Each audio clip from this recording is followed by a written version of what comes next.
Welcome to the most must-listen to show on the internet. Welcome to AEG. I am your host, JB, and it is day 2 of E3. And I have Goose with me. Hey, everybody. And I have Marlon, who is apparently inside the arena at the NBA Finals. I am, basically. It's crazy right now. You know, Durant basically got out with a leg injury. Gustavo was really happy about that. But let me tell you guys, E3, it's awesome. Amazing. You're just happy because you spent $330 on a collector's edition. Yes, I did. But hey, that collector's edition is beautiful. I think it's dope. It is mega dope. I'll give you that. So tonight we are going to be talking about Ubisoft and Square.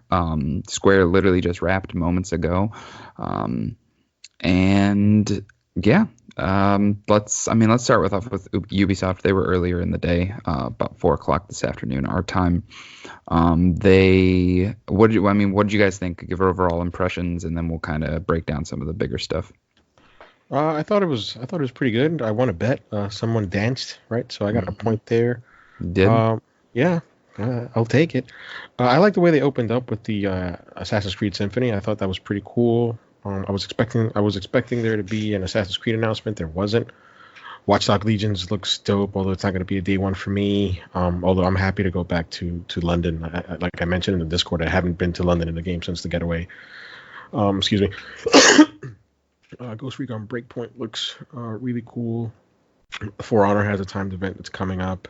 Yep. It's a Japanese, samurai based. There's like this character called Sakura. The Division 2 looks like it's getting more content. Yeah, they're going back to New York in the summertime, which looks pretty sweet. Yeah, Coney Island, that looks really cool. Mm-hmm. But for me, the thing that I liked the most was the last thing that they closed on. Mm-hmm. And it's a game from the team that did Odyssey. It's Ubisoft Quebec, and it's called Gods and Monsters. It's due out February 25th, 2020. Yep. And it's basically what someone at IGN called DreamWorks Zelda.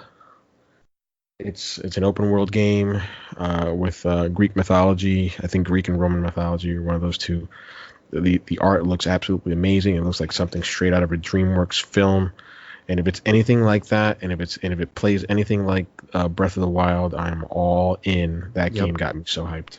Yep, that game looks very, very good, and I honestly agree with all the big points that you hit. Watch Dogs Legion looks fucking awesome. The game looks so cool. Although coming out March 6th, 2020, which we'll get to that in a minute, why 15th, that's not 15th. A good... It's the 5th... No, I thought Watch Dogs was March 6th. Oh, yeah, you're right. I'm thinking of the Avengers. Goodness. Yep, you're good. I know. It's stuck to you, hasn't it? What's insane is this next spring is already more packed than this fall. That is fucking insane. That is the biggest theme of E3 thus far. Spring 2020. Spring 2020. It's going to be spring. You know, the first quarter of the year gradually and now definitively with spring 2020 has become basically the holiday season of video games. Right. I mean, it is. Yes, there's a bunch of big stuff coming this fall, but my buddy and I were talking, and this. We were both very disappointed that so many stuff. Yes, I mean, spring is going to be phenomenal from everything that we've seen so far. But this fall is honestly more lackluster than I was expecting it to be. Yeah, I'm glad you mentioned that because I was expecting Watch Dogs Legion to come out. So just real quick before we move on from Square, I just really want to touch on Watch Dogs Legion because I'm playing it down a little bit by saying that it won't be a day one for me, but it looks incredibly cool. It takes place in London. It starts off. You're walking around a crowded area in London. It's full of pedestrians. Your character's name is Ian, right? He's trying to recruit this drone expert. A fight breaks out. He gets into a cab. He dies. He's killed in action. You see that he's laid to rest. Then the screen shows a team in the UI, and then the player character picks an old lady as a new player character. Mm-hmm. Her name is Helen Dashwood, and she literally picks up where Ian left off. She uses a spider drone to infiltrate a building and attack. I write down in my notes, this old bitch still has it, because she does. She's just a little crazy old lady. Camera cuts, and then we have a new player character, Naomi Brooke. Basically, the gist of it is you can be anybody in the game, and that is a great gimmick. That is a cool gimmick. Yep. I thought the best part of the whole presentation was the Naomi Brooke character. She really reminded me like of a John Wick type of character. A little bit of gung fu. She was just killing people with her guns, and she was also fighting what I called in my notes some CQC out Metal Gear Solid. Metal Gear Solid. It looked incredible. It looked amazing. I can't wait for it to come out. Maybe I'll change my mind from here to now. No, from now until then, maybe I'll change my mind and I will pick it up day one, considering I still have to finish Watch Dogs 2. But boy, that game looks so cool. That was my rant. Sorry about that. No, you're absolutely fine. That game looks awesome. Super excited for it. And I think that it's going to be something truly special and kind of bring Watch Dogs back to where it needs to be. I mean, not that Watch Dogs 1 and 2 were bad games per se. They were just very average games. And this game is doing something different enough that makes it pretty interesting. So just real quick, to mention just a side note real quick, Ubisoft is trying to leverage its properties to create film and TV shows out of them. They mentioned something called Mythic Quest Raven's Banquet. It's a new show by the folks who have produced and created Always Sunny in Philadelphia. It's debuting on Apple TV Plus. It's basically a show about game developers. It's a fictional game developer creating a fictional game, and you have fictional, creative directors and things like that. I thought it was an odd fucking announcement, and they also mentioned that The Division 2 is going to be made into a film in partnership with Netflix. So those are two things to keep out for Ubisoft, trying to leverage their properties for film and TV. I mean, they're trying to do something a little bit different and kind of expand on their, ideas and stuff like that. But it's nothing that really interests me personally. But, it's a cool concept. What do you guys think of Breakpoint and Bernthal coming onto stage with that beautiful pitfall? I was going to say I am very, very excited for the new Ghost Recon. It's kind of, how we were, just talking how spring 2020 is kind of now the new fall, but this game is going to be, one of the big tentpole releases of this fall. So I'm completely okay with that. It looks pretty darn awesome. Yeah, the beta is going to go live September 5th. There's also another Terminator partnership with Ghost Recon as well. There's a Terminator partnership with Gears, which I thought was right. Yeah, I thought that was strange, but I mean, I understand it. And Splinter Cell is back on mobile. God, fuck you. God. Do I get a half a point with that? I don't know. Because, they announced a new game that has Sam Fisher in it. It's just not a new Splinter Cell game. I'll be honest. I was just like I was telling Marlon. I literally have to sit down and listen to the show and write them down as you guys said them to determine whether you get a point or not. No, you're good, man. I'm just messing around. Yeah, I don't know. I was super bummed that we did not get a new Splinter Cell. I mean, Gods and Monsters look cool. Ghost Recon looks great. Watch Dogs looks great. But, Ubisoft has been kind of hitching their cart to this horse for a while, but they are in the business of putting out games and then expanding upon those games for years. We see it with the new Division content that they showed off. We see it with the new Rainbow Six Siege mode that they showed off. We showed it For Honor, exactly. These games that have been out for quite a long time. And it's almost, I know to some people it'll be disappointing because you see, it's not a new game. You're not getting new games. You're just getting new content for the games that you're continually playing. It's the games as service model to a pretty exponential degree. It's not bad. I'm not saying it's a bad model for them to take, but for people like you and me that likes to see that next big thing, that next new game, what are we going to get into next? That it's different. It's a little disappointing, but I also think that for people who do, who will spend $60 or $100 on a game, that there's that confidence behind the publisher that they're going to stick with it and they're going to give content to those folks. Right. Sorry. You're losing your voice there, buddy. Yeah. Other than that, the other big thing they announced was the Uplay Plus, which is a subscription model for PC. I know they said that Watch Dogs Legion and Ghost Recon Breakpoint will be available in it. It's $15 a month? Do I have that right? Yeah. Yeah, Okay. it's $15 a month. If you sign up today, she mentioned something about free access at launch. I didn't know what that meant. Yeah, they weren't very clear on if it's like how EA Origin works on PC, where you plop down the $100 for the year and you get, access to all the new stuff as it comes out I think from. probably like the biggest thing that she mentioned was it's going to be available on Stadia, and Phil Harrison was also on hand. They gave him a prominent, not a prominent position, but he was on screen for quite a while, and she gave him a shout out.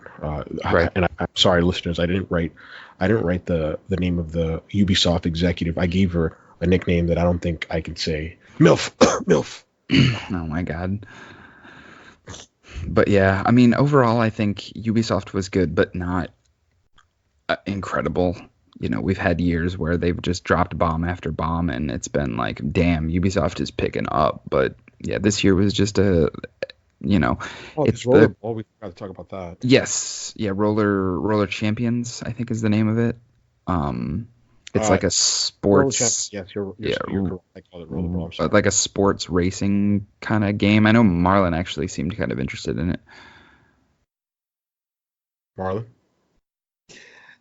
Just thinking about that, I got half a point on that because when I thought that they were gonna do something like a Fortnite thing for Ubisoft, I wasn't expecting them to basically get Fortnite-like characters, models, and then play some rubber, I don't know, some Battle Angel Alita shit on it. It looks cool. I like it. I just think that I was hoping for Rayman Legends 2. Didn't get Yeah, that. I was gonna say, like I said, it's just was not a lot of big, It's look, Roller Champion looks cool because it reminds me of a combination of, again, Battle Angel Alita and God, I can remember right now the name of the game with the cars. Rocket League. Rocket League. Yeah, thank you. Sorry about that, listeners. I'm just really, really tired right now. It reminds me of Rocket League. Reminds me of that little, roller skate thing where you're basically just beating each other up. It looks like a really cool game to play with your buddies and just veg down and have fun. Yeah, like it seems like a fun game to like hop in a party and like have a few beers and just like mess around and have some fun. Like that will be a good game for oldies and coldies.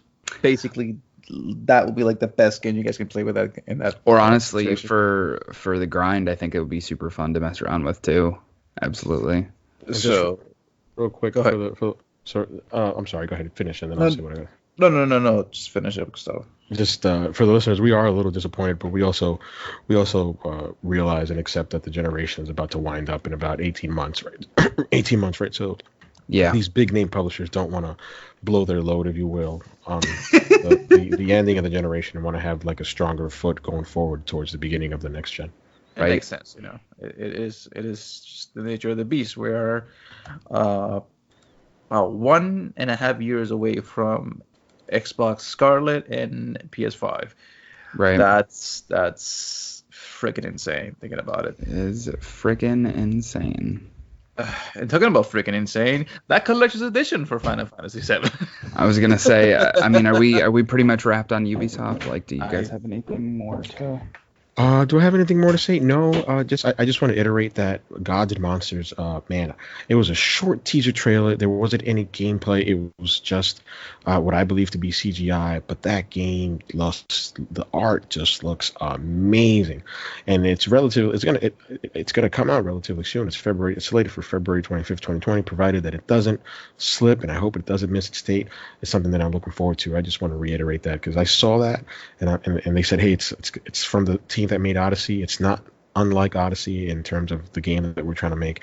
And I'm like, oh my God, if they can give us a world as big as Odyssey with art as beautiful as what they're showcasing now, oh my God. Yep. Looks awesome. Yep. You took the words out of my mouth, Jeff. Yep. But that takes us to what we just finished on was Square Enix. So yeah, Fantasy 7. Jeff will take the reins on this one because actually for the listeners, I was taking notes and I literally wrote in my notes, "Fuck this! I just lost 2 paragraphs worth of Final Fantasy VII notes." And then we all got in this thing where Final Fantasy VII Deluxe Edition was announced.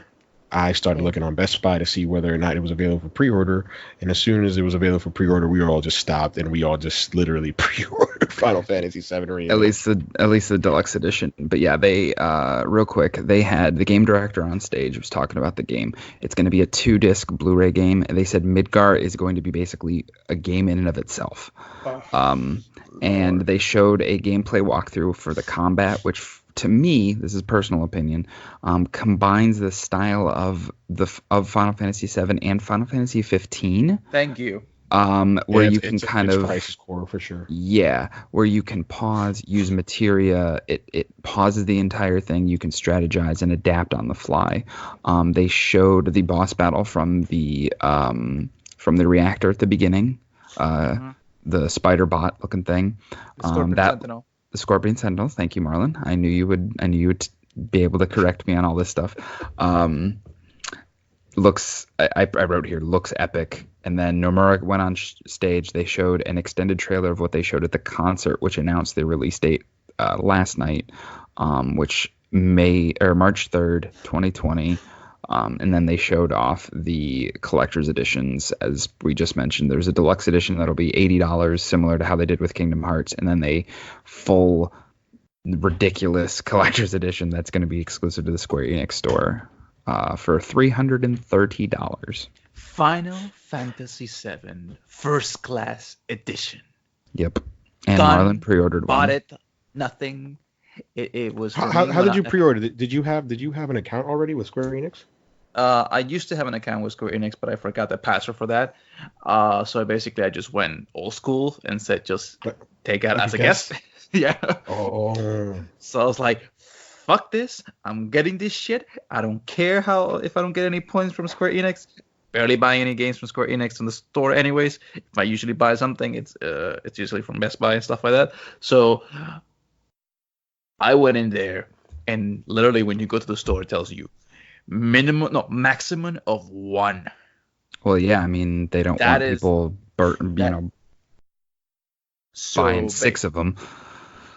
But I'll tell you this, man, that thing, just the statue alone. It's Cloud on his motorcycle. It's $300. Okay, that statue it's worth alone. It. It's not like $300, man. It's not like the Kingdom Hearts 3 one with those Toy Story figures that were not up to par. It's a Play Arts Kai Cloud Strife figure. Okay, that by itself just is worth the money alone. The fact that you're getting a Sephiroth Steelbook case, the fact that you're getting the hardback art book, the fact you're getting a mini soundtrack CD, and you're getting little goodies here and there.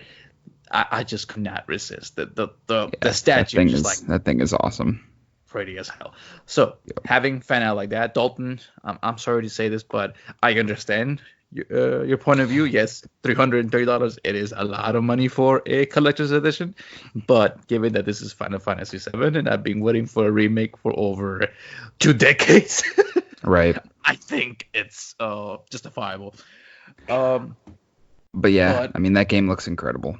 Plain and simple. Put it in my face. Just the only thing for me personally, since I didn't play that game growing up, there was no nostalgia whatsoever. I thought it looked cool. I thought it looked great, but I think I missed out on that nostalgia that everybody in the crowd certainly exactly. did not. I'm right there with you, Goose. I was not a PlayStation kid when I was younger, so I did not have that level of nostalgic hype. But I mean, I'm not gonna throw down a game that I don't, have memories of. Like, I'm sure, people like Marlon who have, like you said, been waiting for his entire life, are going to get way more out of it than you or I will. But I'm still right there. Like, this game looks amazing. So yeah, for sure. I'm in there. Here's the thing for me. When I saw Cloud in Kingdom Hearts, okay, when I saw that I could play against Cloud in Kingdom Hearts, I was thinking, please please, if there's any gods out there, please make this a reality. Give me a Final Fantasy VII remake with Cloud looking like this. Yeah, that was what 17 years ago. 17 years ago. And fucking Tetsuya Nomura comes out with the Sora shoes. Yeah, that was awesome. That's what I was like going Love for. It was so But- hilarious looking at that. But having said that, for Final Fantasy VII, this is the thing that after we went crazy with trying to get the pre-orders, there were some really nice little trailers that I kind of missed. Yeah, I was gonna say I'll run through those really quick. They showed a really cool Life is Strange 2 trailer, showing like actual fans' reactions to the game as they're playing it, like streamers and stuff like that. I thought that was really well done.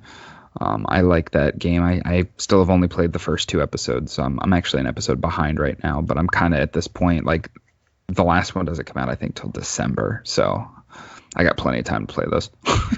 And then they showed off Final Fantasy Crystal Chronicles Remastered, which they had already announced, but it's coming this winter. They added that it's now going to also be on mobile, along with Switch and PS4. They showed off a new trailer for Octopath Traveler, kind of just, reiterating that game just hit Steam this last Friday, I think.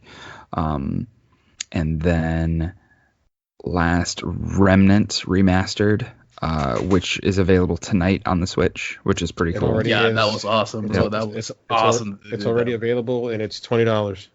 Oh, that's not a bad price for that game. I mean, I'm not in on it, but good on them for bringing these titles. $330, man. I'm not spending anything until fucking next year. Dragon Quest Builders 2, they actually showed a pretty lengthy trailer showing off a lot of the gameplay elements. That game is getting a demo the end of this month, I think. And then that game actually comes out, I think, next month. So, and then Dragon Quest 11, they also showed the Switch version. They put out a new trailer for that. And then they showed some indie titles, car racer called Circuit Superstars, and an online World War II multiplayer game called Battalion 1944, and then something called Square Enix Music.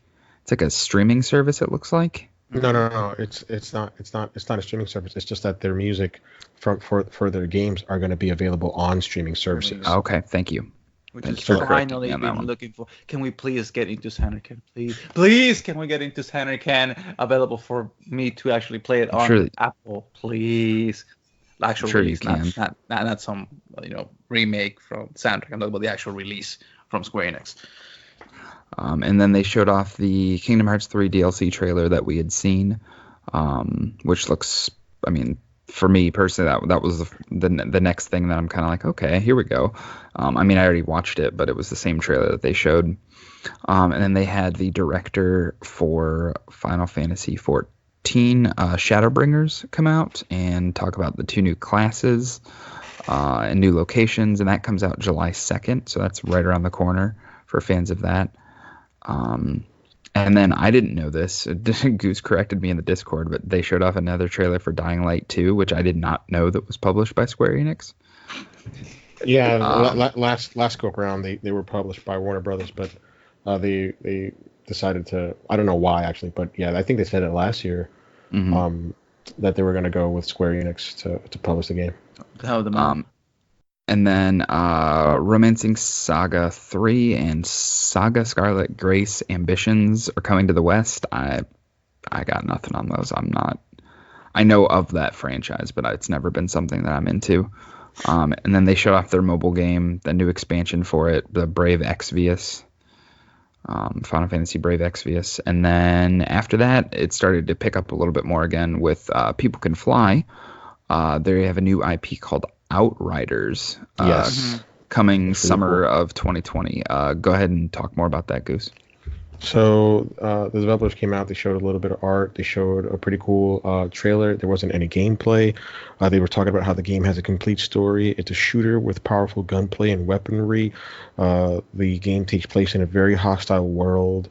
It's a world that they want the players to spend what they said many hours in. I think the name of the planet, maybe I'm mispronouncing it because the Polish folks had like very thick accents, but they said the name of the planet was called Enoch. and they describe it as a very dark and unforgiving world. It's going to feature 1 or 2 or 3 player drop in, drop out co-op. But that's pretty much what they spoke about. I'm looking forward to it. It's from the folks that made Gears Judgment, and Bulletstorm. When it comes to shooters, they got pretty good chops. So I can't wait to see what they're doing with this one. Yeah, definitely sounds cool. After that, they kind of dropped a bit of a bombshell. Final Fantasy VIII is getting a remaster coming this year. Dude, I was so mad. I was thinking, could it be a remake? No, it's a remaster. But it's just a remaster version. But the it's best, the only the one. best Final Fantasy. Right. It's the only one of that generation of games that has not been remastered yet. 7, 9, 10, 12, all have been, 13. re-released. 13. Well, let's not get ahead of ourselves. All right. But that was pretty cool. I'm definitely going to play that because that was another one that I had missed. When 9 was remastered, when they re-released it for the PS3 the first time they re-released it, I played it there. And I liked it a lot. So I'll tell you this, man, that game will fuck with your head. Like literally, that game will fuck with your head when it comes to the storyline. Like I spent about 2 weeks after finishing the Final Fantasy VIII thinking, okay, what the fuck just happened? Like, cause what happened for me was like I was playing the game, I beat it, and then somebody told me, listen, go back, and I want you to play this game now with this information that I'm about to give you. And it fucked with my head for 2 weeks. Okay, and I don't want to spoil it for you because it's if I do, it really will fuck with your head. But let's just say that it's like really like out there when it comes to how the storyline goes. If you look at it from that perspective, sounds interesting. Like I said, I'll definitely give it a shot when they re-release that this fall. I actually own it. That's a quick fact. I actually own that game. Like own a physical copy of it. Yeah, like I still have a physical copy of it. Yeah, that's awesome. Never played it, and probably never will, but I have it. And then they finally got to the moment that everybody had been, when they said that it's going to be talked about at this press conference, Marvel's Avengers from Crystal Dynamics. It's a single player and 4-player co-op game. It's Crystal D's their interpretation of these Marvel heroes. It's Iron Man, Captain America, Bruce Banner / Hulk, Black Widow, and Thor are the 5 opening salvo characters. Yes. Because they showed a trailer towards the end of that presentation that I can't think. Oh, damn it. What's his name? Who? Ant-Man. Oh yeah, Hank Pym. Thank you. They're gonna be adding more people, and the cool thing that they said with this is that all the new content will be free. There's no pay to win for the multiplayer. There's no loot boxes. There's none of that bullshit. It's all just game content. You play it, you earn it. Yeah. But whenever a publisher or developer says outright, hey, we're not going to try to monetize doing this, my question is like, what are you going to do to monetize them? Like, what is going to be the model? That's what I always think about. What's the model? Cosmetics.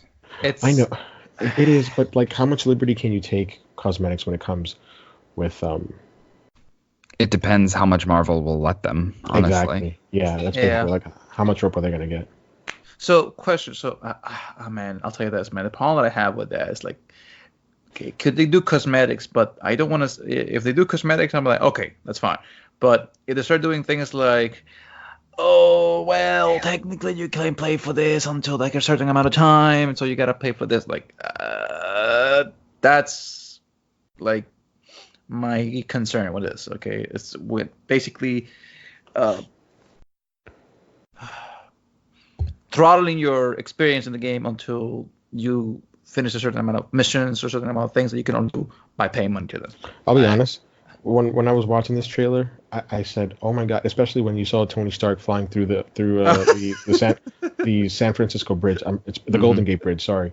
Yep. I said, I was like, wow, this is out antheming Anthem. This is what Anthem should have been probably, Right. because it feels to me like it's a looter shooter, although they didn't say that. I mean, they said it's going to be single player or co-op. It's not like a multiplayer focused game, but I mean, with having a team of Avengers, you kind of expect something along those lines. Yeah, I'm expecting not necessarily raids, but I'm expecting challenges in which you have to have a cooperative team, or having a team makes it that much easier. Although Right.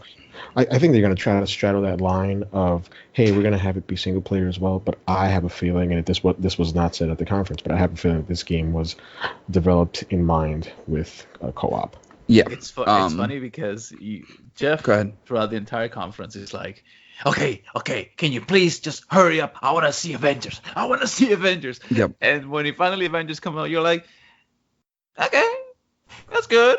I like that. I like Actually, no, that was Dalton. Dalton was the one who. Oh, that was Dalton. Yeah, Dalton's like, I can't really get excited about this. I'm You like, know what?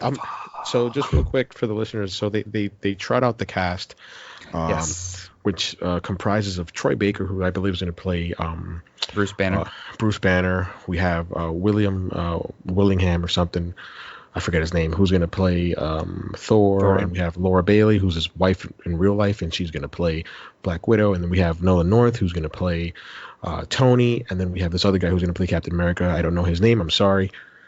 But they showed a scene where you have Tony and Bruce Banner talking to each other, and I literally texted my friend in all caps. It's Nate and Sam. Yeah, they're having a conversation, and it's sort of reminiscent of what happened with Endgame 5 years after, because you see something that says 5 years after A-Day. There's this battle that they have, and I think they lose or something. Yeah, what happens from what I gathered real quick. Sorry to interrupt, Goose. They have this big Avengers Day thing, and during this big presentation of the Avengers, the Golden Gate Bridge gets attacked, and something happens where they have this tech that basically wipes out San Francisco, like just rattles it. San Francisco needs a good spring cleaning. and it jumps forward, because like in the opening you see, like Tony Stark, normal, what you think of when you think of Tony Stark, and then when they showed it like afterwards, like the 5 years later, he's got this big fucking beard and long hair and all this stuff, and it's super strange. But so just real quick, the point that I wanted to make is I don't know whether the listeners have this. Listeners out there, if you do, just make sure you tweet at us over at the AEG Show.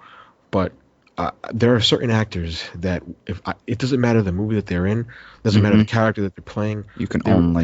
I can only see the actor. Like Will Smith is one of those guys where I can only see Will Smith when whatever role he does, he's just Will Smith to me. And I can't get over that. My mom is another one. Like, she loves Tom Cruise, but she, every movie that Tom Cruise does, it's not the character, it's Tom Cruise to her, and she also can't get over that. And I was watching both Banner, Baker as Banner and Nolan North as Tony talking, and I'm like, oh, I just had this visceral reaction. I'm like, I'm not gonna get over that. They're not. I can't. Like, just me personally, I'm like, oh, you were blowing up the Discord about Troy Baker, throwing shade. Yeah, Troy Baker can suck it. He can suck it. Here's the thing for me, though. It's like the thing that you guys are talking about is the same thing that I have now with Robert Downey Jr.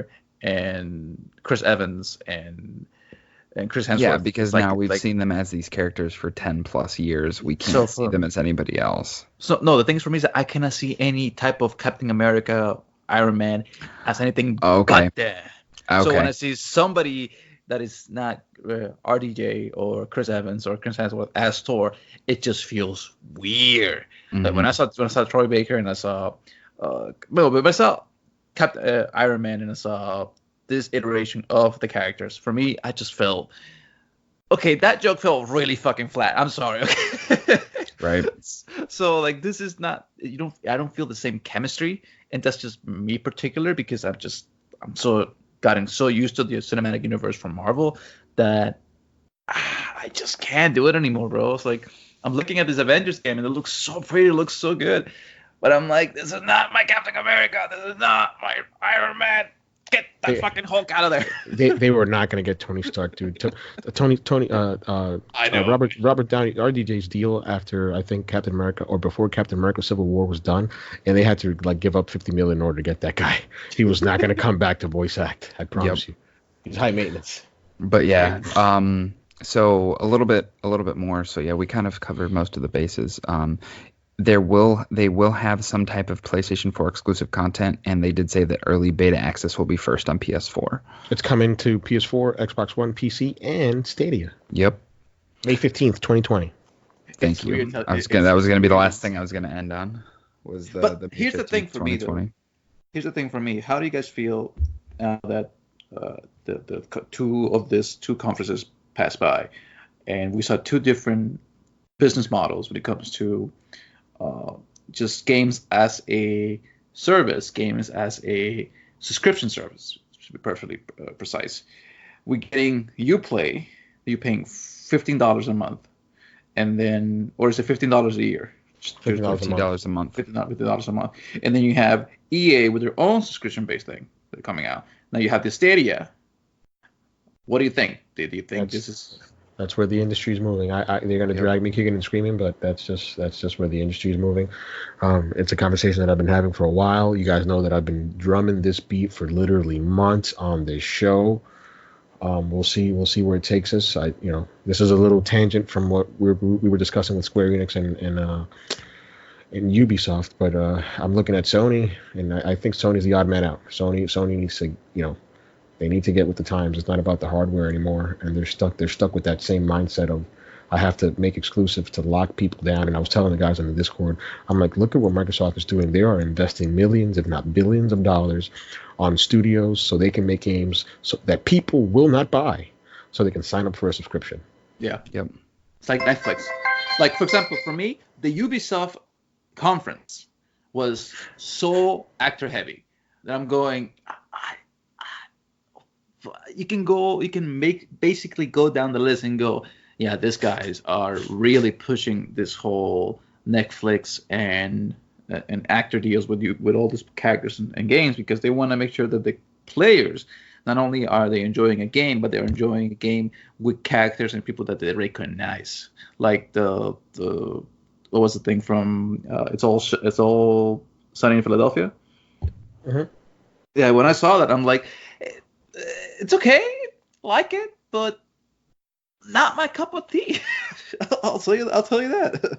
I mean, I love It's All Sunny in Philadelphia, but that's just a character that is from a specific show. And if you bring it to a video game that's around the guy, it just falls for me, and it doesn't feel genuine. It just feels like it's a, I don't know, cash grab. That's just my point of view. Like, people are gonna say, "Oh, you're wrong, Marlon. You're an idiot." But that's, for me, that's my opinion. It's half of the stuff that Breakpoint. It was the actor from Punisher, right? Yeah. John Bernthal. Yep, John Bernthal, and Breakpoint looks awesome. But when I see that character, all I'm thinking is, why is Punisher in Breakpoint? Right. I feel it.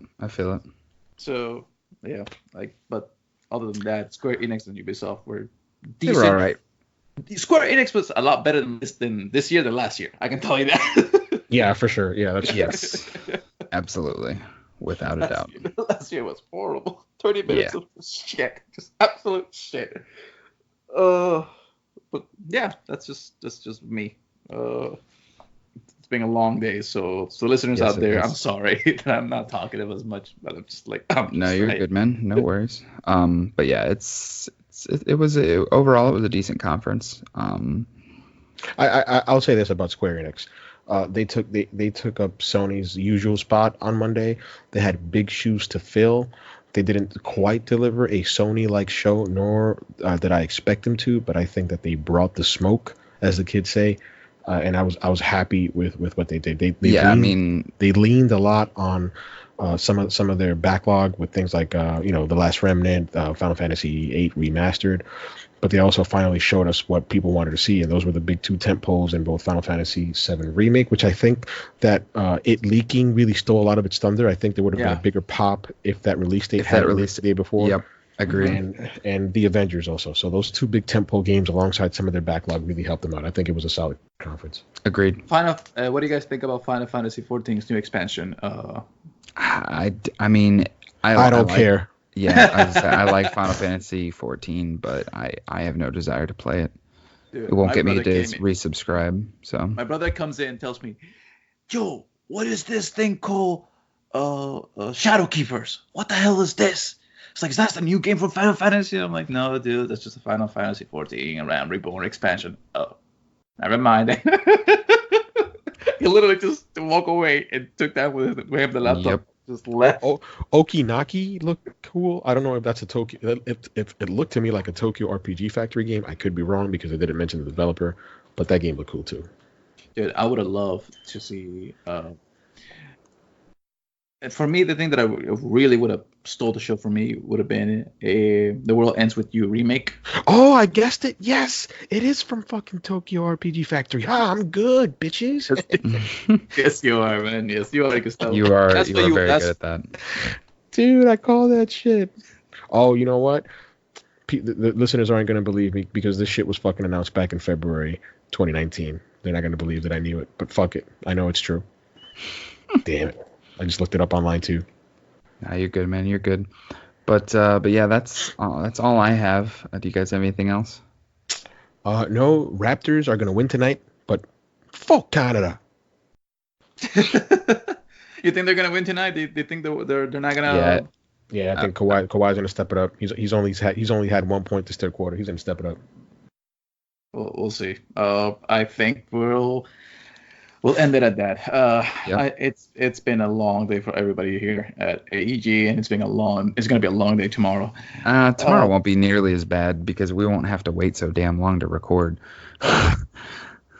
You never know. That's true. We'll probably record at our the normal time we usually get together to do it, honestly. I'll take notes for the Nintendo stuff, and then I'll probably share them to everybody so everybody could know because it'll be early, so I don't expect you guys to watch it. Yeah, I'm gonna already be at work at that point, but yeah, we will be back tomorrow with a final day, and then we will give us a little bit of a break to kind of digest everything, and then next week we'll be back with our normal regularly scheduled episode, which will be our E3 wrap up episode, and we'll probably award a game of the show, I would assume, at that point.